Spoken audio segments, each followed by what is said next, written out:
In life, in business, and in global politics, saying yes is often seen as the easy path. It keeps things smooth. It avoids conflict. It makes you likable in the short term. But saying yes all the time is not leadership. It's survival. It is the habit of those who fear discomfort, who fear rejection, who fear losing favor. Yet the most powerful word in the world is not yes.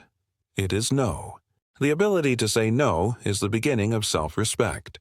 It marks the moment when an individual, a company, or a nation decides that being liked is no longer as important as being respected. That's what happened when one Indian finally said no to unfair terms, unequal treatment, and invisible pressure from a global superpower. This is not about rebellion for the sake of drama. It is about recognizing boundaries. If you are constantly agreeing to things that go against your interest, eventually you lose your identity. A country is no different from a person. Its dignity is built on its ability to protect its own values, its own priorities, its own voice. For decades, India has been asked to adjust, to compromise, to accommodate in the name of diplomacy. It has often softened its stand. But the world changes when someone chooses not to soften anymore. When one Indian decided that enough was enough and chose to speak the uncomfortable truth, it was a turning point that no wasn't just rejection, it was redirection. In the business world, when a startup refuses a bad deal from a powerful investor, it is seen as foolish at first, but later that same refusal becomes the reason for their independence, that no preserves their freedom to grow on their own terms. The same logic applies here. India's ability to grow, to negotiate, to stand tall on the global stage depends on how clearly it defines its non-negotiables. And when that one Indian rejected a deal, an alliance, or a decision that didn't reflect India's long-term interest, it became a signal that India will no longer trade respect for approval, a signal that influence will be earned, not imposed. Trump, in his own way, recognized this. He saw that the problem was not India being difficult. The problem was that India was finally being firm, and that's uncomfortable for those who are used to getting their way. When you're used to hearing yes and no, feels like a threat, but it's not. It's a lesson. It's a boundary. And boundaries don't break relationships. They define them without boundaries. There is no trust. There is only domination. The moment India said no, it was not destroying a relationship with the United States. It was attempting to save it by making it more equal. This is a principle every young entrepreneur, student, and leader must understand. The first time you say no, it will feel risky. You might lose an opportunity, a partner, or a friend, but what you gain is something far more powerful: self-trust. And when people see that you're not afraid to walk away, they begin to respect you more. You no longer exist on their terms. You exist on your own. That is true independence. And only independent minds can make independent nations. Throughout history, every great change began with a no. Mahatma Gandhi said no to colonial rule. Nelson Mandela said no to apartheid. Steve Jobs said no to market trends and chose to build what he believed in. Saying no doesn't mean being negative. It means being intentional. It means choosing quality over quantity, values over validation, purpose over pressure. And in this case, when one Indian stood up to say this deal is not in our favor, or this demand crosses the line that was not, selfishness that was service because they were not, protecting just themselves, they were protecting the future. The future of any country depends on how often it is willing to say no to the wrong things. If you keep accepting unfair terms just to keep the peace, you will end up in pieces. Peace without dignity is submission. And submission, once accepted, becomes a habit that generations suffer from. But courage once practiced becomes a legacy that generations benefit from. That is why one Indian's refusal became a symbol of strength. It wasn't loud. It wasn't dramatic. It was simply clear that clarity changed everything. The U.S. may have expected India to continue being the polite partner, the agreeable player, the accommodating ally. But now that equation is shifting, and the one Indian who chose to hold the line didn't ruin the friendship. They rebalanced it. They reminded the world that partnership must be mutual. Influence must be earned. Power must be shared. That is not destruction. That is maturity. That is evolution. That is the kind of leadership the world needs. Now, not the kind that tries to please everyone, but the kind that stands firm in the face of pressure. Throughout history, it has always been individuals, not institutions, who have ignited revolutions, shaped policies, and redirected the course of nations. One voice, when clear and courageous, can shake the silence of millions. In business, we see the same. Alibaba was started by one English teacher in Hangzhou with no money, no background, and no connections in Silicon Valley. Yet the reason it worked was because that one individual didn't wait for permission. He saw a gap. He acted. The world told him it would not work. The world laughed. But one person's vision was stronger than 1,000 opinions. That is the kind of impact a single decision can make. Now bring that same energy to global politics. When one Indian leader, thinker, or citizen decides that the status quo is no longer acceptable and takes a bold stance, it sends shockwaves. Because what people in power fear the most is not rebellion, it's influence. Influence doesn't always come with armies or money. Influence is created when people see someone doing what they were afraid to do. Is contagious. That is what happened when one Indian, through action, speech, or negotiation, stood firm and refused to allow India to be treated as a second-class nation. It wasn't destruction. It was an awakening. It was a disruption of a system that relied on silence, compliance, and predictability. And when Donald Trump, a man who built his life on recognizing strategic threats and opportunities, pointed out this moment, he wasn't just reporting it. He was warning the world. He understood that this act of defiance wasn't isolated. It was the beginning of a wave. India has long had the brainpower. What it lacked for decades was the global confidence to say, we will no longer be used as a market. We will be treated as a partner. That shift didn't come from a committee. It came from an individual. And this is where most people get it wrong. They think politics is about parties and policies. But it is always about people. One mind that refuses to be bent can become a mirror that shows the cracks in a global alliance. One voice that says, this is unfair, can make millions realize they were silently enduring the same. In the tech world, disruption is not a threat. It's a strategy. Companies invest in disruption. Startups are rewarded for doing things differently. But in politics, disruption is feared because it threatens control. That's why this Indian individual was labeled a problem or destroyer. But in truth, destruction is the beginning of reinvention. The courage to break something often comes from the desire to build something better. And people who are willing to break outdated relationships are the ones who create stronger, more honest ones. There is a lesson here for every young person. You don't need to be a minister or billionaire to change something big. You need clarity. You need courage. And you need to believe that your refusal to follow something unjust is not just rebellion. It is leadership. Whether it is trade policy, military alignment, or digital sovereignty, every major issue between the U.S. and India is driven by human choices, not systems, not robots. And if one person can challenge the unfairness of a system, others can follow. The world likes to label changemakers as dangerous.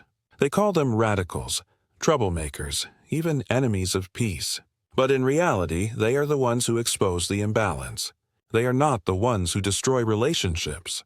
They are the ones who force the world to create better ones. If a relationship is broken by honesty, then maybe it was never strong to begin with. And if the courage of one Indian can bring that to the surface, then that courage is not a threat. It is a gift. This is the mindset of true leadership. You don't wait for the majority to agree. You move first, and the rest either follow or resist. But history always remembers the one who moved first in every field, from startups to social movements. This principle holds true. India's future will not be written by the masses who say yes. It will be written by individuals who dare to say no at the right time for the right reasons. Because that no is sometimes the most powerful innovation of all. Not a product, not a policy, but a simple word delivered with conviction. One Indian refusing to compromise became a global headline, not because they destroyed something valuable, but because they proved that courage still matters more than compliance.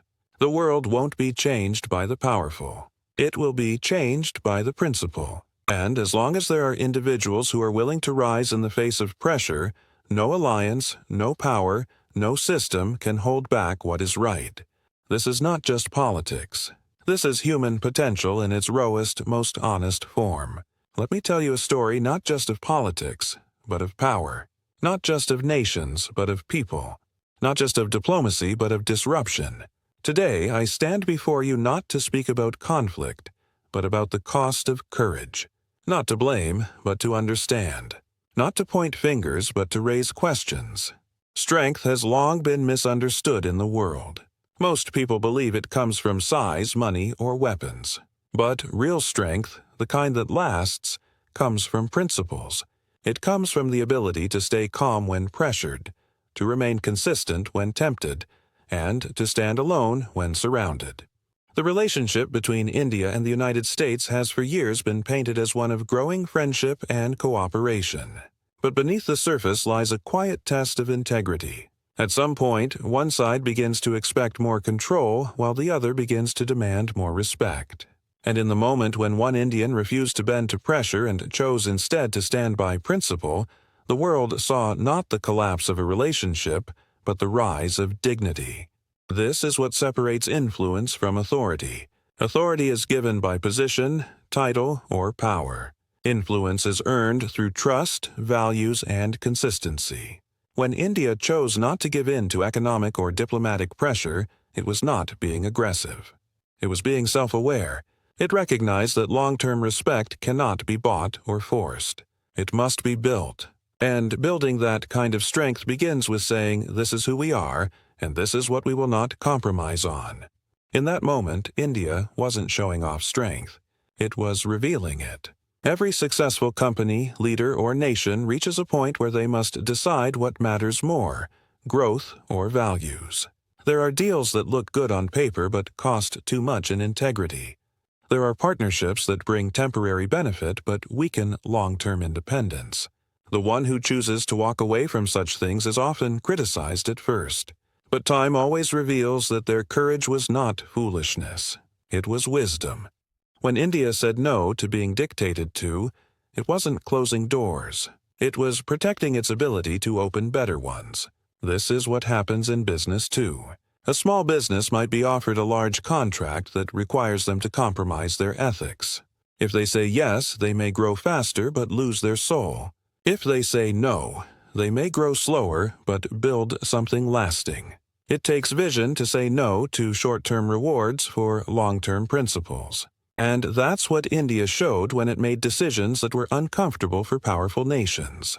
It didn't act emotionally, it acted intentionally. It chose to be respected, not just included. When you are under pressure, your true nature is revealed. That is why so many powerful nations use pressure as a tool. They believe they can force a smaller nation to follow the path, make their choices or adjust their values. But when a country like India refuses to be manipulated, it sends a message not just to its allies, but to its own people. We will decide our future. We will make our mistakes, learn from them, and grow on our own terms. That is a far stronger message than blind cooperation. Because cooperation without equality is not partnership, it's submission. Donald Trump, with all his flaws, understood business dynamics very well. When he spoke about India's behavior being a problem, it wasn't really anger. It was surprise.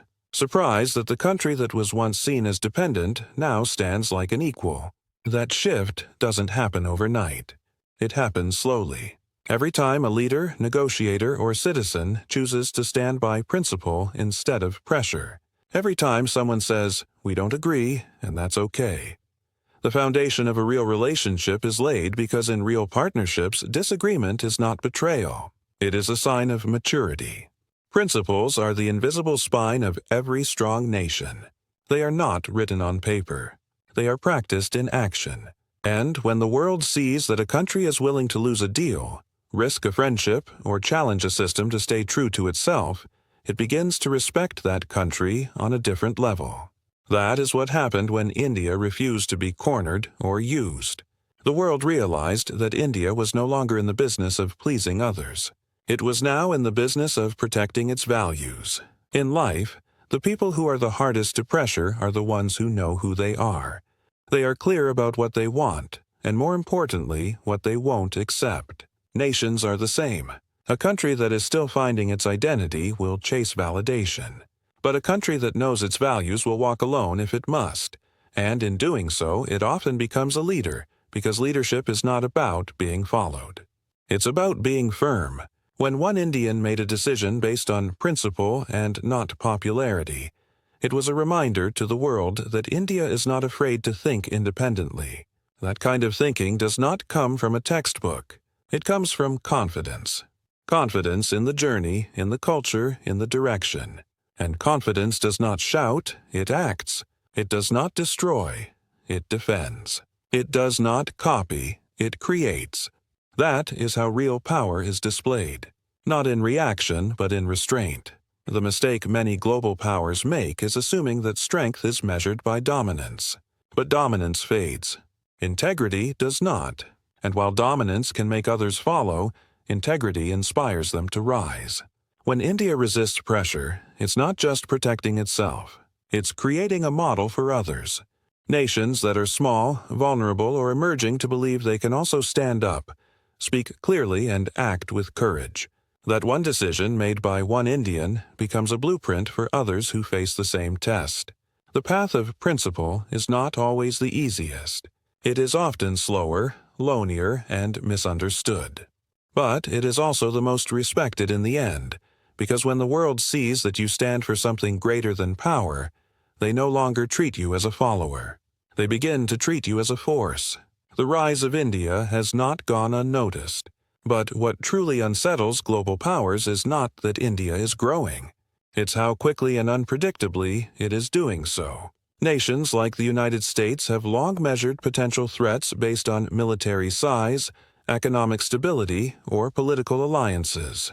But what they did not calculate was India's unique speed of transformation driven not by traditional factors, but by its massive intellectual capital and ability to adapt under pressure. When Donald Trump acknowledged the fear surrounding India's rise, he wasn't merely speaking in political terms. He was acknowledging the anxiety that comes when a long-standing underdog refuses to follow the expected trajectory and instead accelerates beyond forecasted timelines. The global system is built on predictability.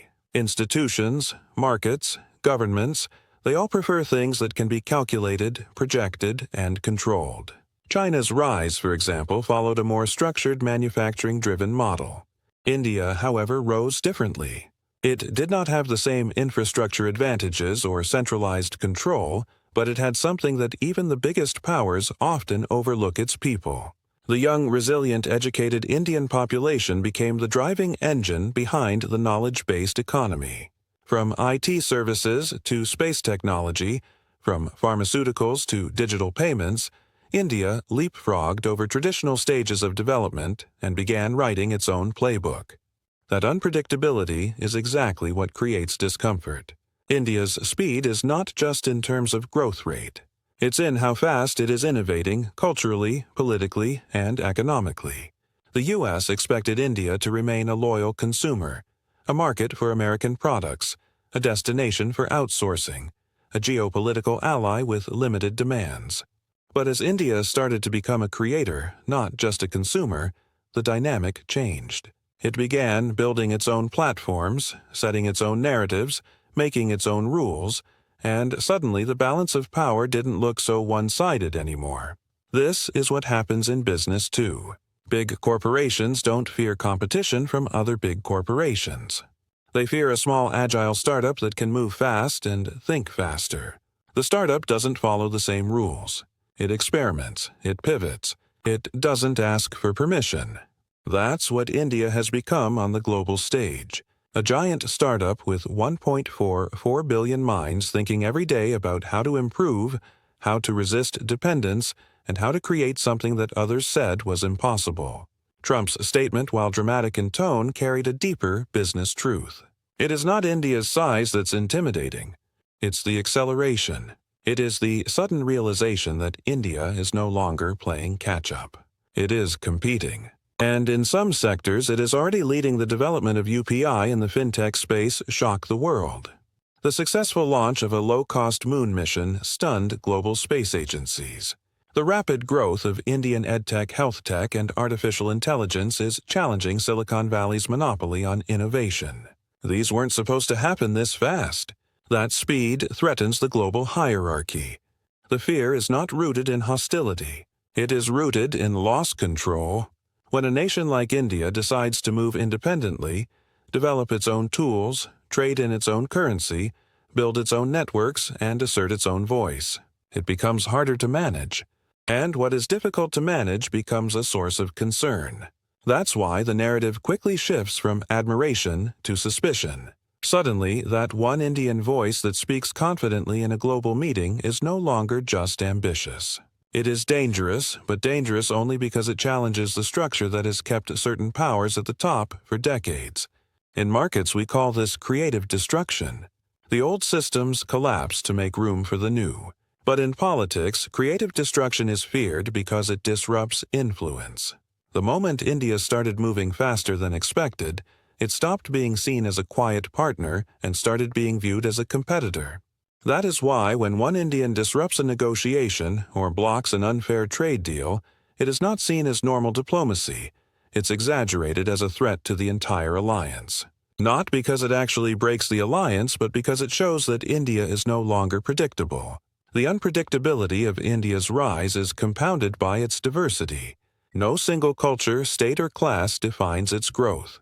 It's coming from all directions. Engineers from small towns, innovators from villages, diplomats who speak with both humility and firmness, entrepreneurs who don't just imitate the West but improve on it.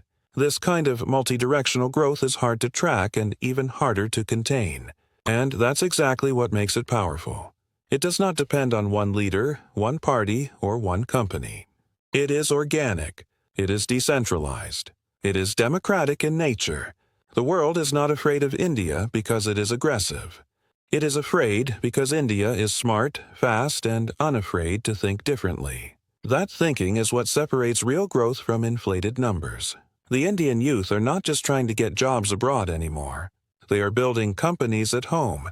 The Indian government is not just negotiating for aid anymore. It is demanding fair terms and partnerships.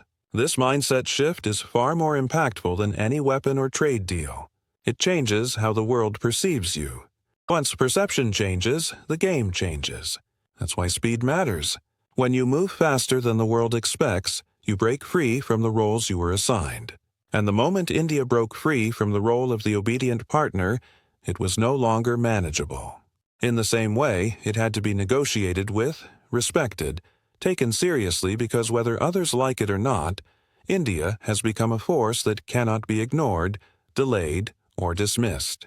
And that force is powered not by force itself, but by velocity. Velocity driven by vision. Vision driven by